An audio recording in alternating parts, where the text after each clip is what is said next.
The black ships moved through space like shadows. They came from a star system far away, where the sun burned blue and the planets were smooth and peaceful. The Zephyrian Empire had sent them to find new worlds to conquer.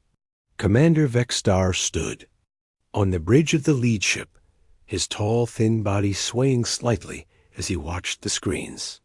"We are close to the target system," said his officer, Krendal. The Zephyrian touched a control panel with his long fingers. "The third planet should be easy to take." Vexstar nodded.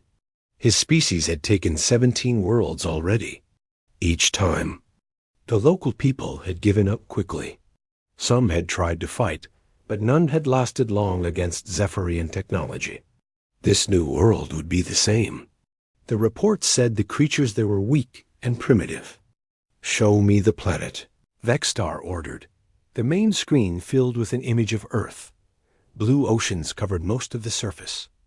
White clouds swirled above brown and green land masses. It looked peaceful from space, but Vexstar knew looks could be wrong. Still, the intelligence reports were clear. The humans were soft creatures who had barely learned to travel between planets. "Deploy the scout drones," Vexstar said. "I want to know everything about these humans before we attack." Small metal objects shot out from the Zephyrian ships. They were invisible to human sensors, designed to watch without being seen. The drones spread across the planet's surface, focusing on the largest human settlements. Within hours, they were sending back images and data. On Earth, Captain Jake Morrison sat in his chair at the Space Force monitoring station in Colorado Springs. The room was filled with screens and control panels. His team worked quietly around him, watching for any signs of trouble in space. Jake had been doing this job for 5 years, and most days were boring. "Sir, I'm getting some strange readings," said Lisa Park, his communications officer. She was young and smart, fresh out of the academy. Her fingers moved quickly over her controls as she tried to understand what she was seeing. Jake walked over to her station. "What kind of readings?" "Something's interfering with our deep space sensors," Lisa said. "It started about an hour ago. Could be solar activity, but the pattern is weird." Ben Carter, their tactical analyst, looked up from his own screens. "I'm seeing it too. The interference is moving in a pattern that doesn't match any natural phenomenon." Jake frowned. He had learned to trust his team's instincts. "Keep monitoring it. If it gets worse, let me know immediately." Above them, the Zephyrian scout drones continued their work. They recorded human cities, noting the buildings and transportation systems. They watched humans go about their daily lives, completely unaware they were being studied. The drones sent all this information back to the fleet. Vexstar studied the reports with growing confidence. The humans were even weaker than expected. They had no natural armor or claws. Their cities were built for comfort, not defense. Most importantly, they showed no signs of knowing about the Zephyrian presence. "They are perfect slaves," said Krendal. "Look at how they organize themselves. They already follow leaders and work in groups. We will only need to replace their leaders with our own. And their technology is primitive," added another officer. "They still use chemical rockets to reach space. Our weapons will destroy them easily." Vexstar felt pleased. The Zephyrians came from a world where the weather was always mild and dangerous animals did not exist. Their society had developed around intelligence and technology. They solved problems with their minds, not their bodies. Physical conflict was almost unknown in their culture. The humans seemed to be the same way. The drones showed them living in comfortable homes, working in safe buildings, and traveling in protected vehicles. They appeared to avoid any real danger or hardship. This would make the conquest simple. "Begin detailed mapping of their military installations," Vexstar ordered. "I want to know where they keep their weapons and how quickly they can respond to an attack." The scout drones adjusted their search patterns. They found human military bases and recorded everything they could. The weapons seemed basic compared to Zephyrian technology. The soldiers looked healthy but soft, like they had never faced real combat. Back on Earth, Jake Morrison was getting more worried. The strange readings were getting stronger, and they were definitely not natural. Something was out there, something that did not want to be detected. "Sir," Lisa said, her voice tight, with concern. "I think someone is scanning us. The patterns are too regular to be random." "Scanning us how?" Jake asked. "I'm not sure.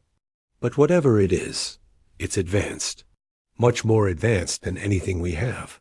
Ben Carter joined them at Lisa's station.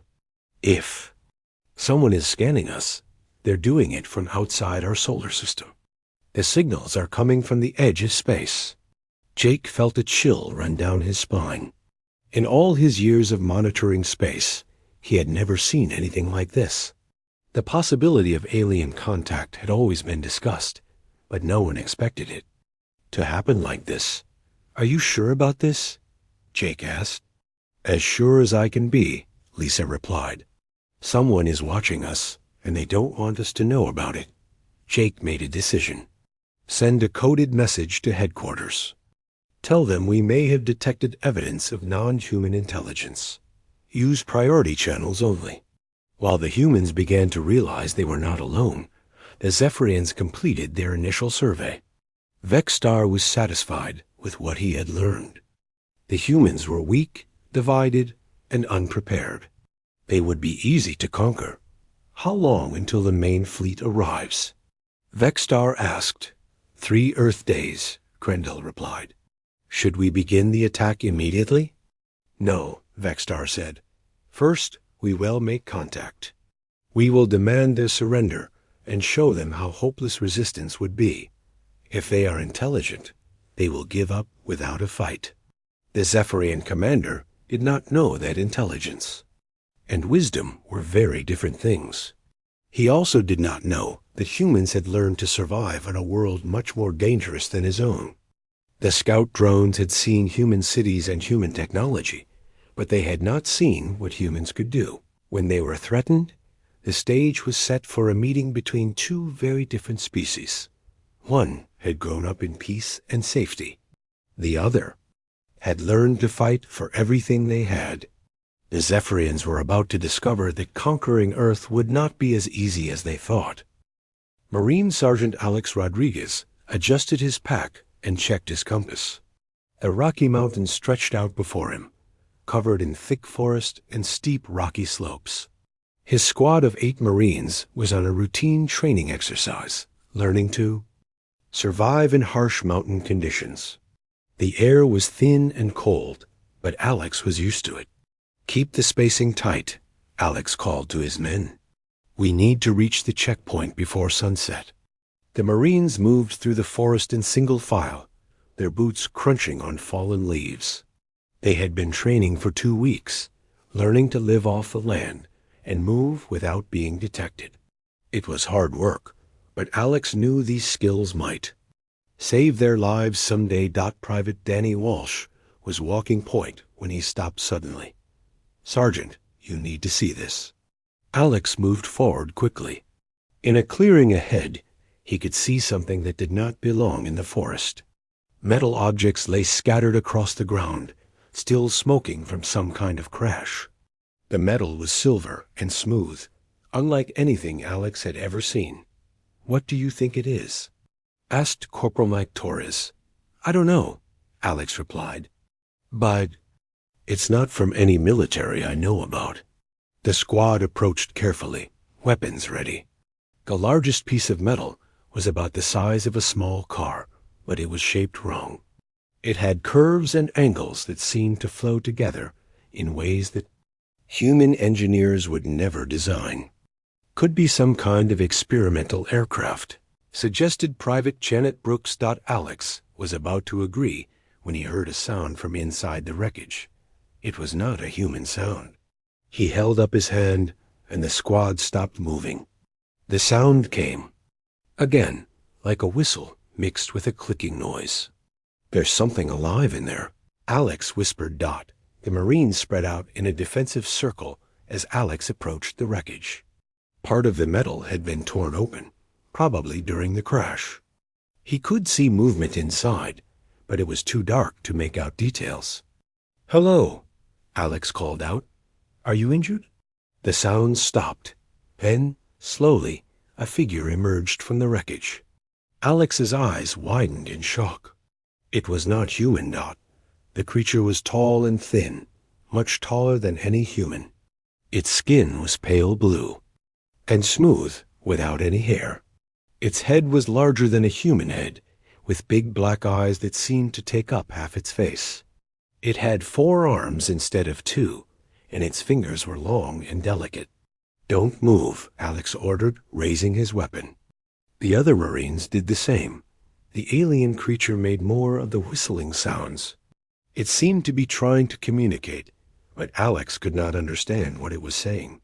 The creature appeared to be injured, with dark liquid that might be blood running down one of its arms. "Torres, get on the radio," Alex said. "Tell headquarters we've found something they need to see." While Torres called for backup, Alex kept his weapon trained on the alien. The creature was not trying to attack, but Alex had no way of knowing if it was dangerous.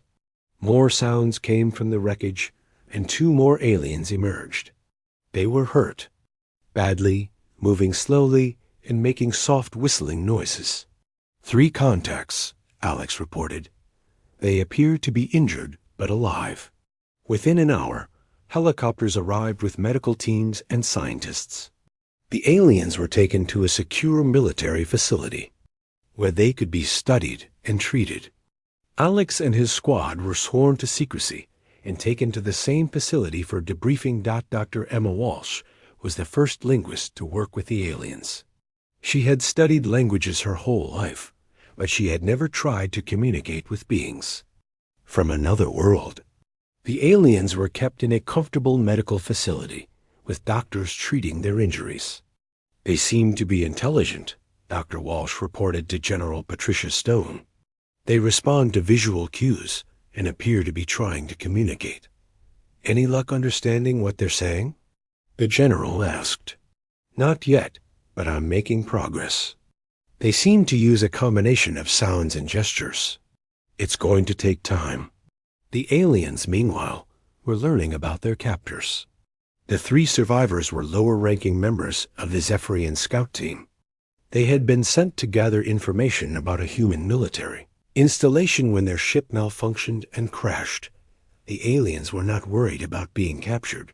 They believed humans were too primitive to be a real threat.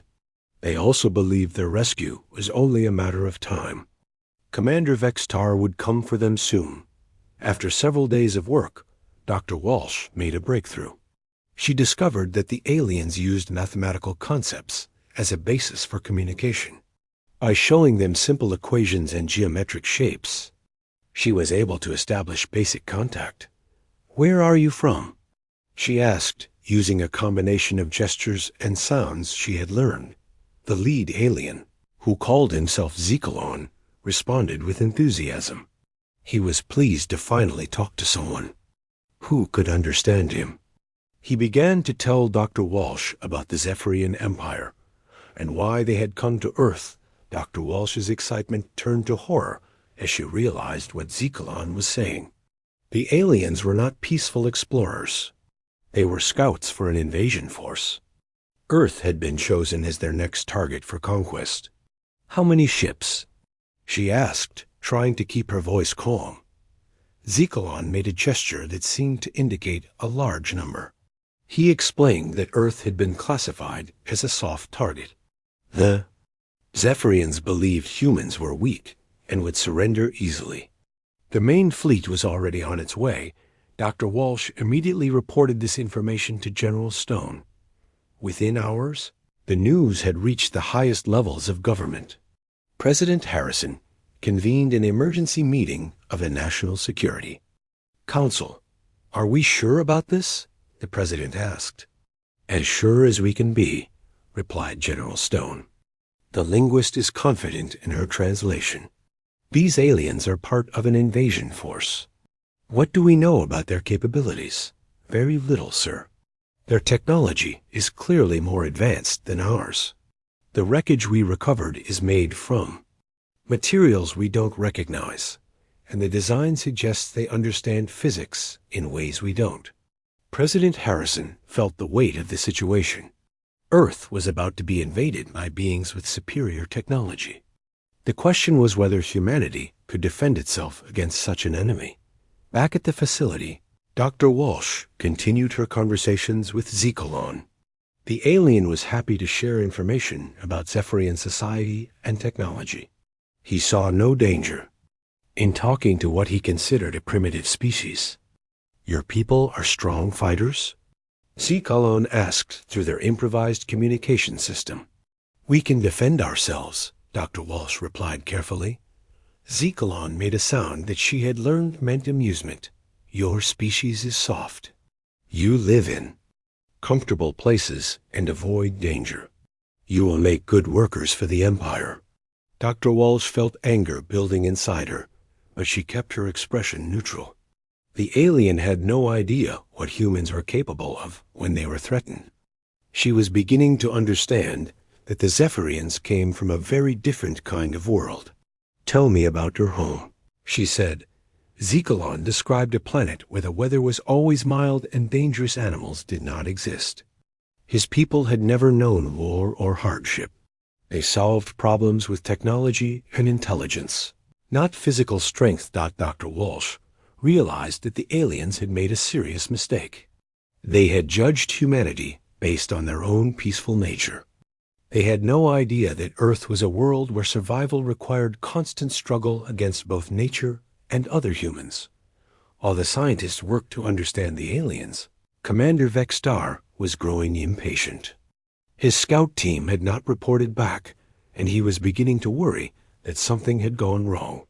He decided to send a message to Earth, both to locate his missing scouts and to begin the process of demanding surrender. The message was broadcast on all human communication frequencies. It was simple and direct, translated into every major human language. The Zephyrians demanded that Earth surrender immediately or face destruction. President Harrison faced the most difficult decision in human history. He could surrender and hope. The aliens would be merciful, or he could order humanity to fight against impossible odds. The choice would determine the future of the human race. President Harrison's response to the alien demand was simple and direct. No. The word was broadcast back to the Zephyrian fleet on the same frequency they had used to contact Earth. It was followed by a longer message explaining that humanity would not surrender without a fight. Commander Vextar could not believe what he was hearing. In all their previous conquests, no species had refused to surrender after seeing Zephyrian technology. The humans were either very brave or very stupid. He suspected they were stupid. They need to see our power, Vextar told his officers. We will destroy one of their military bases as a demonstration. Then they will understand that resistance is hopeless. The Zephyrians chose their target carefully. They wanted to attack a military installation that was isolated and difficult for humans to reinforce. The perfect choice was a research facility in northern Alaska, far from any major population centers. The facility was built to study Arctic warfare and survival techniques. It was staffed by a mix of military personnel and civilian scientists. The humans there were conducting experiments on cold weather equipment and studying how to fight in extreme conditions. Dr. Kevin Murphy was one of the civilian scientists at the facility. He was a wildlife biologist who specialized in Arctic animals. His job was to help the military understand how to survive in environments where grizzly bears, wolves, and other dangerous creatures lived. Kevin was working with Army Ranger Lieutenant Sam Brooks on a survival training exercise. They were teaching soldiers how to find food and shelter in the wilderness when the attack began. The first sign of trouble was a bright flash in the sky. The soldiers looked up to see 3 Zephyrian ships descending through the clouds. The ships were sleek and silver, moving without any visible means of propulsion. "What the hell are those?" asked Sergeant Rick Mason, one of the Rangers. "I don't know," Sam replied, "but I don't think they're friendly." The lead Zephyrian ship fired a beam of energy at the main building of the research facility. The beam cut through the structure like a hot knife through butter, causing the building to collapse in seconds. Alarms began sounding throughout the compound. "All personnel to defensive positions," came the voice of Colonel Frank Davis over the intercom. "We are under attack by unknown aircraft." The soldiers at the facility had been trained for combat, but they had never faced anything like this. Their weapons were designed to fight other humans, not alien invaders with advanced technology. Still, they did not hesitate to fight back. Kevin and Sam found themselves separated from the main group when the attack started. They had been conducting their training exercise in a wooded area about a mile from the main facility. They could see the smoke and fire from the burning buildings, but they could not get back to help. "We need to reach the communication center," Sam said. "If we can get a message out, maybe we can call for help." The communication center was in a separate building that had not been destroyed in the first attack, but getting there would mean crossing open ground under the alien ships. Kevin was a civilian, not a soldier, but he knew the terrain better than anyone. "I know a way," Kevin said. "There's a ravine that runs along the north side of the compound. We can use it for cover." The 2 men began moving toward the facility, staying low and using the trees for cover. Above them, the Zephyrian ships continued their attack. Energy beams lanced down from the sky, destroying buildings and equipment. The human soldiers were fighting back with everything they had. They fired rifles, machine guns, and rocket launchers at the alien ships. Most of their weapons had no effect, but a few lucky shots seemed to damage the ships. Shields. Captain Julie Anderson was leading a group of soldiers in a desperate defense of the ammunition depot. She had positioned her men behind concrete barriers and was directing their fire at the lowest flying ship. "Aim for the same spot," she shouted over the noise of battle. "Concentrate all fire on that section of the ship." The soldiers poured bullets into a small area on the ship's hull. At first, nothing happened. Then, suddenly, sparks began to fly from the alien vessel. The ship wobbled in the air and gained altitude quickly. "We heard it," Anderson said with grim satisfaction. "Keep firing." The Zephyrians were shocked by the human resistance. They had expected the facility to surrender after the first attack. Instead, the humans were fighting back with surprising ferocity. Even when their weapons were clearly ineffective, they continued to attack. "These creatures are insane," said Sub-Commander Velton, leader of the attack force. "They know they cannot win, but they refuse to surrender. Perhaps they do not understand the situation," suggested his aide. "Should we try to communicate with them?" "No," Velton replied. "We will destroy them all. That will send a clear message to the rest of their species." But destroying the humans proved to be harder than expected. The soldiers were using the terrain to their advantage, hiding in buildings and behind obstacles. When one position was destroyed, they would move to another and continue fighting. Kevin and Sam reached the communications center just as it came under attack. They could see soldiers inside the building, frantically trying to get messages out before the aliens destroyed the equipment. "We have to get in there," Sam said. "The building is surrounded," Kevin replied.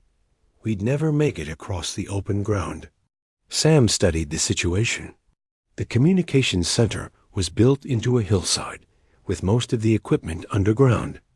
The main entrance was exposed, but Kevin knew about a maintenance tunnel that led to the back of the building. "Follow me," Kevin said. "I know another way in." They crawled through the tunnel, which was barely wide enough for a man to fit through. Kevin had used it before when working on wildlife monitoring equipment.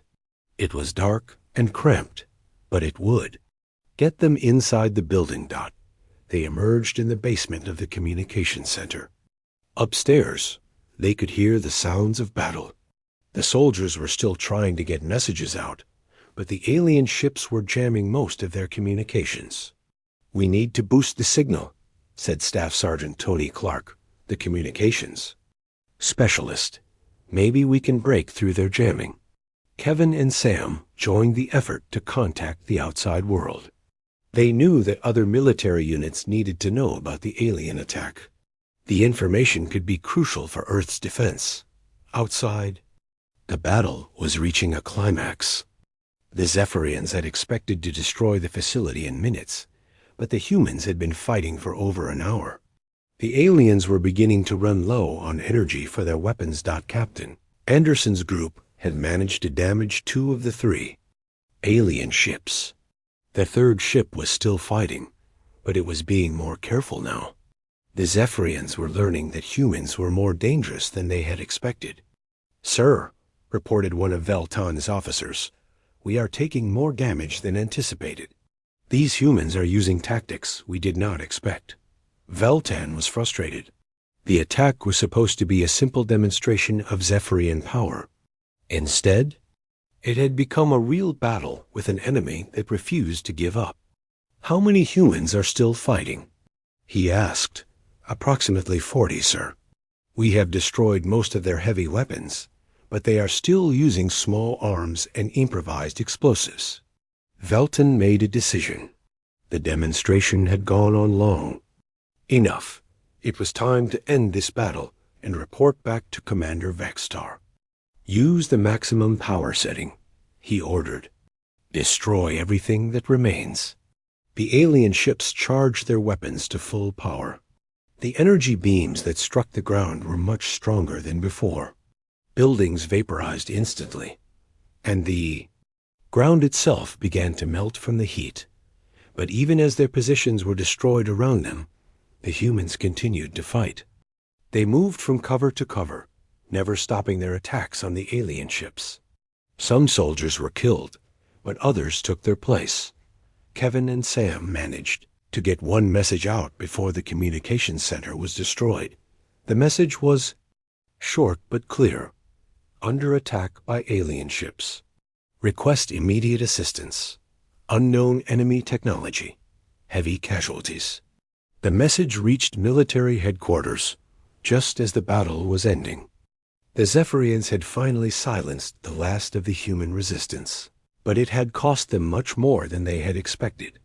Veltan looked down at the burning ruins of the research facility. The humans had fought bravely, but they had lost. Now, their species would know the price of defying the Zephyrian Empire. But as his ship turned to leave, Veltan felt something he had never experienced before. It was doubt. The humans had fought harder than any species he had ever encountered.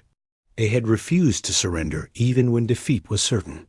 For the first time, Veltan wondered if conquering Earth would be as easy as Commander Vextar believed. The explosion that destroyed the communications center threw Kevin Murphy 20 feet into the air. He landed hard in a pile of rubble, his ears ringing and his vision blurry. When he tried to stand up, pain shot through his left leg. He looked down and saw blood soaking through his pants around him. The research facility was in ruins. Smoke rose from the burning buildings, and the smell of melted metal filled the air. The alien ships were gone, but the damage they had caused would last forever. "Sam," Kevin called out, looking for his partner. "Sam, where are you?" There was no answer. Kevin climbed over the rubble where the communications center had been, searching for any sign of Lieutenant Brooks. He found the soldier pinned under a concrete beam. Unconscious but breathing, Kevin tried to lift the beam, but it was too heavy. His injured leg could not support the weight. He looked around for something to use as a lever, but the aliens had destroyed everything useful. "Help!" Kevin shouted, hoping other survivors would hear him. "I need help over here." His voice echoed off the destroyed buildings, but no one answered. Kevin realized he might be the only person left alive in the facility. The thought terrified him, but he could not give up on Sam. He found a piece of metal pipe that was long enough to use as a lever. By positioning it under the beam and using a chunk of concrete as a fulcrum, he was able to lift the weight just enough to pull Sam free. Sam was hurt badly. His chest rose and fell slowly, and there was blood on his forehead. Kevin checked for broken bones, but found nothing obvious. The soldier was unconscious, but he was alive. Kevin knew he had to get help. The facility's medical center had been destroyed, and the radio equipment was gone. The nearest town was 50 miles away, and the only way to reach it was on foot through the Alaskan wilderness. He looked at Sam and made a hard decision. He could not carry the injured soldier that far, especially with his own leg hurt. But there was an emergency communication array on a mountain about 5 miles away. If he could reach it, he might be able to call for help. Kevin made Sam as comfortable as possible, covering him with a jacket and positioning him so he could breathe easily. Then he started walking toward the mountain. The terrain was rough and covered with thick forest. Kevin's injured leg made every step painful, but he forced himself to keep going. He had to reach the communication array before dark, or Sam would die. Above him, hidden in the clouds, Zephyrian scout drones followed his progress. Commander Vextar had ordered them to monitor the area after the attack, looking for any surviving humans. The drones recorded everything Kevin did, sending the images back to the alien fleet. One human survived the attack, reported Sub-Commander Velten. He appears to be injured and alone. Commander Vextar studied the images on his screen. The human looked weak and helpless, struggling to walk through the forest. This was exactly what he had expected Earth's inhabitants to be like. "Follow him," Vextar ordered. "I want to see what happens when this soft creature faces the reality of survival on his own planet." The drones tracked Kevin as he climbed higher into the mountains. The forest grew thicker, and the temperature dropped as the sun began to set. Kevin's breath came out in light puffs, and his injured leg was getting worse. He stopped to rest beside a small stream, drinking the cold water and trying to ignore the pain. He had been walking for 3 hours and was only halfway to the communication array. At this rate, he would not reach it before dark. Kevin stood up and continued walking. He had no choice but to keep going. Sam was depending on him, and he would not let his friend die. The forest was quiet, except for the sound of his footsteps and the wind in the trees. Then Kevin heard something else. It was a low growling sound, coming from somewhere ahead of him. He stopped walking and listened carefully. The sound came again, closer this time. Kevin's heart began to beat faster. He knew that sound. It was the call of a grizzly bear. The bear emerged from the trees about 50 feet away. It was huge, probably weighing over 800 pounds. Its brown fur was thick and shaggy, and its small eyes were fixed on Kevin. The bear was a female, and Kevin could see 2 cubs behind her. Kevin knew he was in serious trouble. A mother grizzly protecting her cubs was one of the most dangerous animals in North America. The bear could run faster than a human, climb trees, and had claws and teeth that could tear a person apart. Up in the clouds, the Zephyrian drones recorded everything. The aliens watched as the human faced the massive predator. Commander Vextar was pleased. This would show his officers how weak Earth's creatures really were. "The human will die quickly," Vextar told his staff. "No intelligent species would try to fight such a beast with their bare hands." But Kevin did not run. He could not run. His injured leg would not carry him fast enough to escape, and running would only trigger the bear's hunting instincts. Instead, he stood perfectly still, remembering everything he had learned about bear behavior. The bear reared up on her hind legs, standing almost 10 feet tall. She was trying to get a better look at Kevin and determine if he was a threat too. Her cubs. Kevin remained motionless, avoiding eye contact but keeping the bear in his peripheral vision. The bear dropped back to all fours and took a step forward. Kevin knew she was testing him, trying to decide whether to attack or retreat. He had to make himself appear as non-threatening as possible, but one of the cubs wandered too close to Kevin, and the mother bear's protective instincts took over. She charged forward with a roar that echoed through the forest. Kevin had less than 2 seconds to react. He dove to the side, rolling behind a fallen log. The bear's claws raked across the wood where he had been standing, leaving deep gouges in the bark. The bear turned and charged again. This time, Kevin could not get out of the way fast enough. The massive animal slammed into him, sending him flying through the air. He hit a tree trunk hard and fell to the ground, the wind knocked out of his lungs.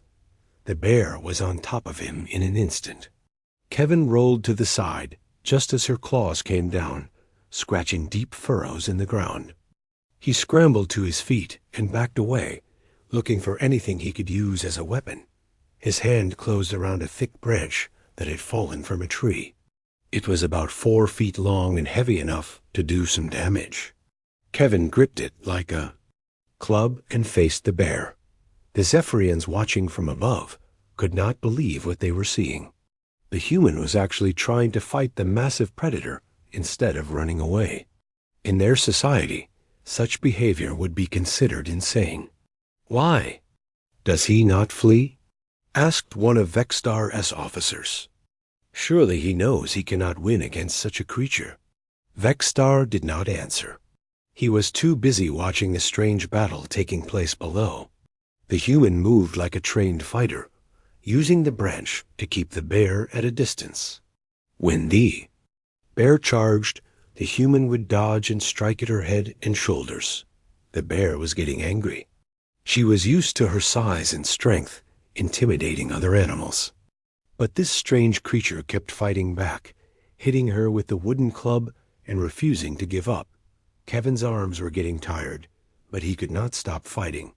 The bear was bleeding from several cuts on her head, but she was far from defeated.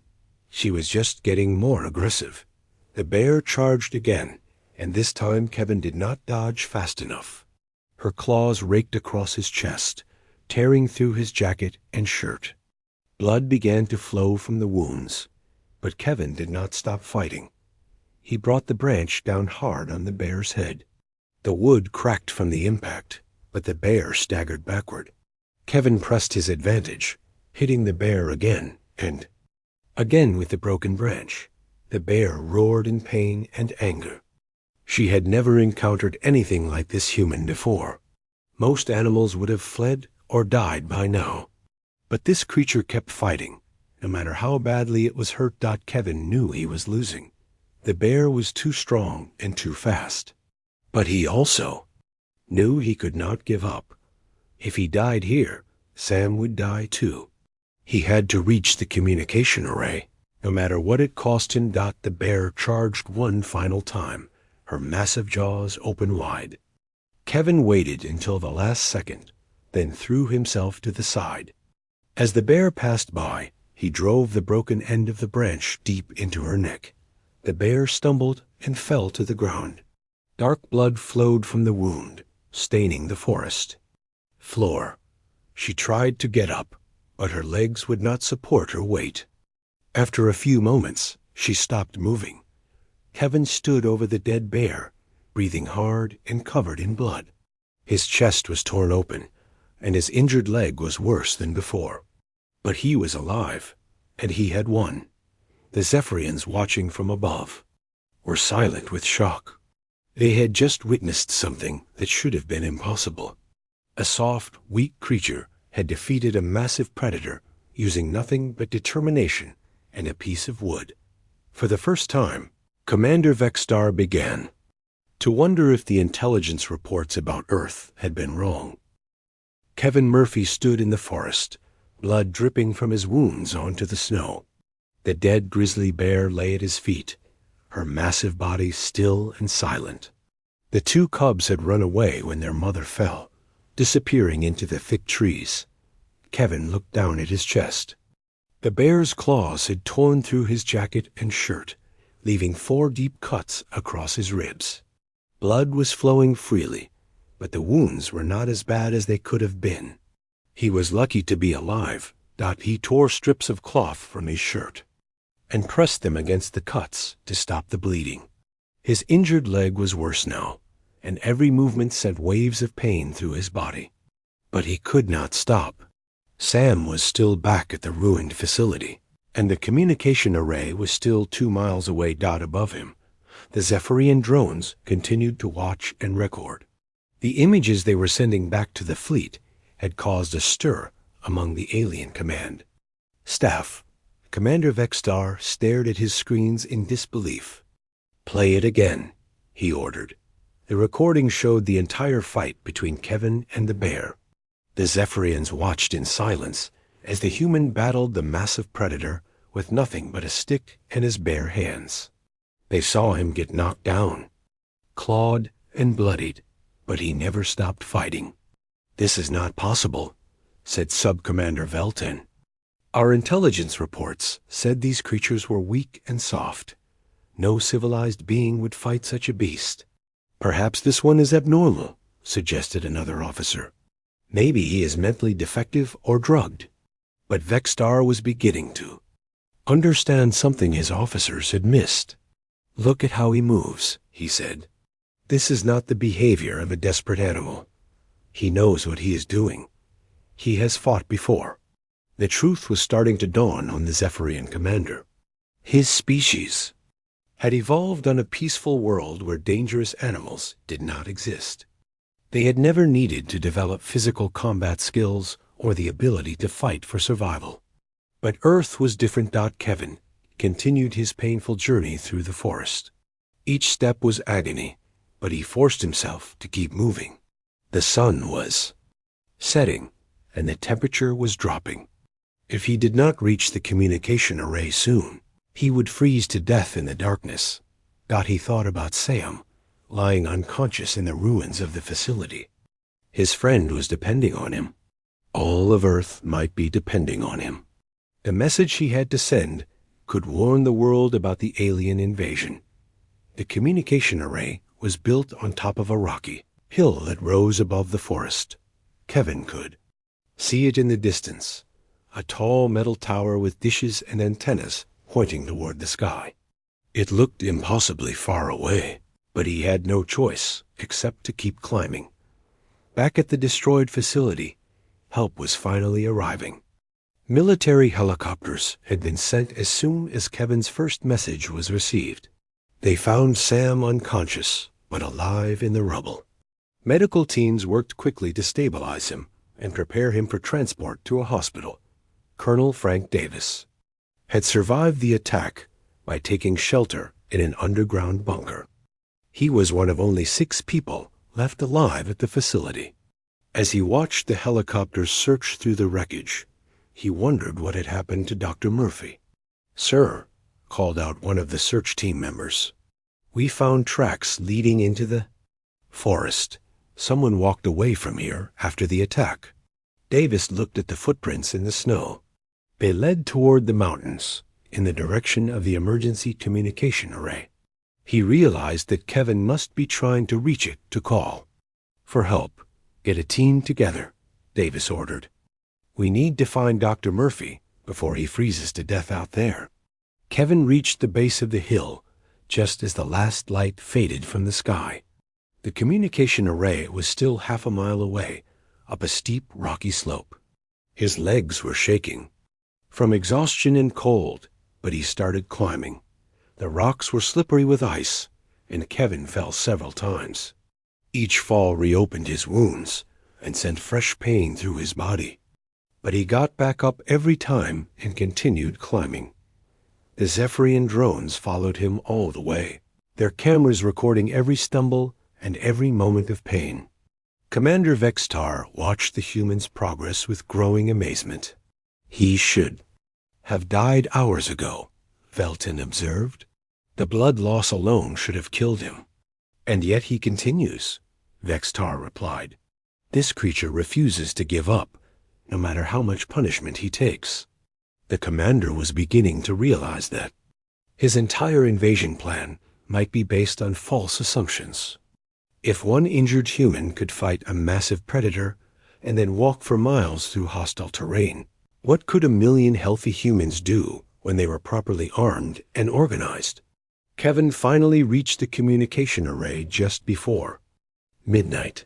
His hands were so cold he could barely operate the controls, but he managed to power up the system and establish contact with military headquarters.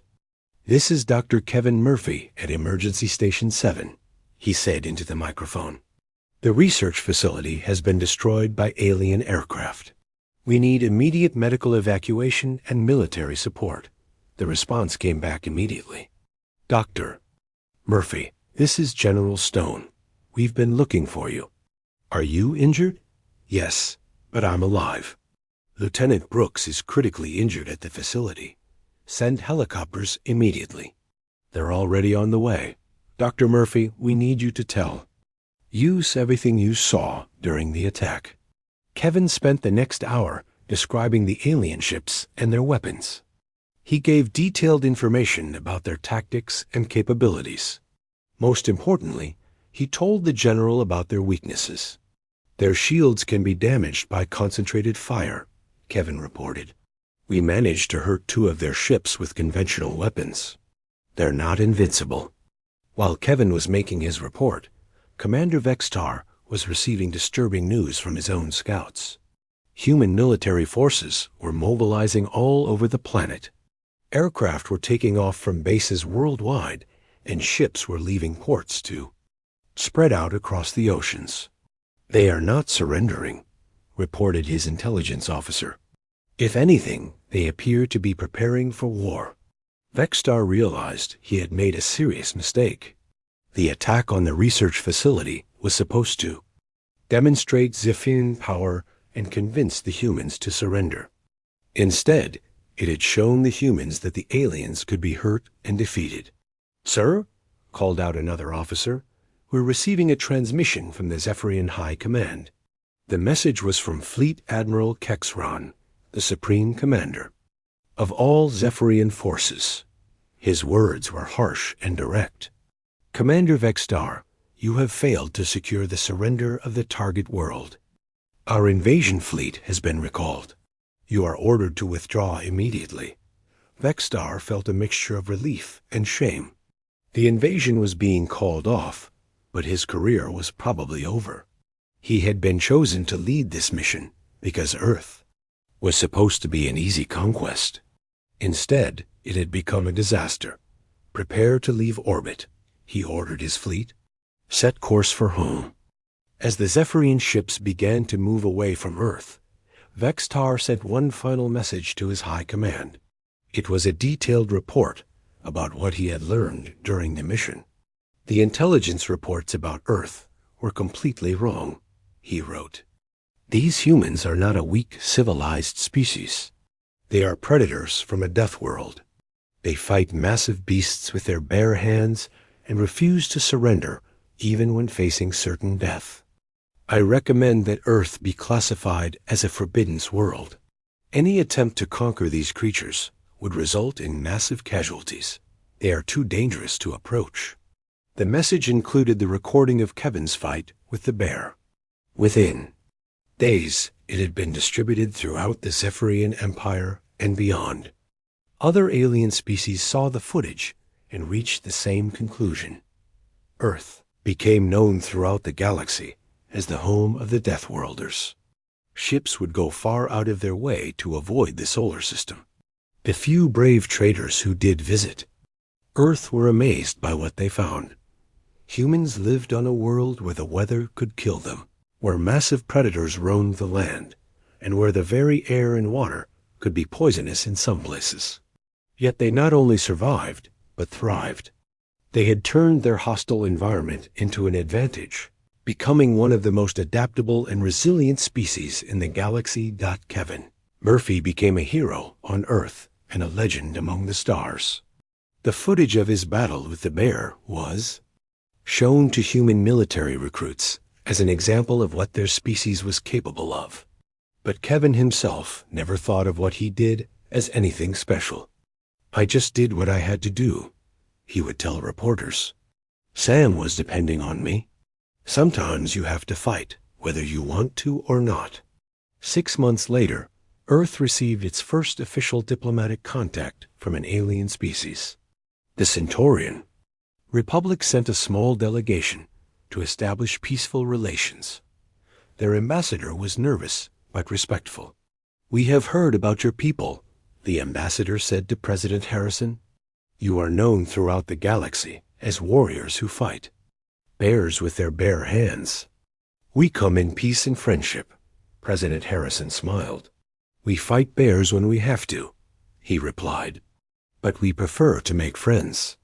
And so humanity took its first steps into the galactic community, not as conquerors, but as the species that other civilizations both respected and feared. They were the Deathworlders, the people who had turned a hostile planet into their home and made survival an art form. The universe would never be the same.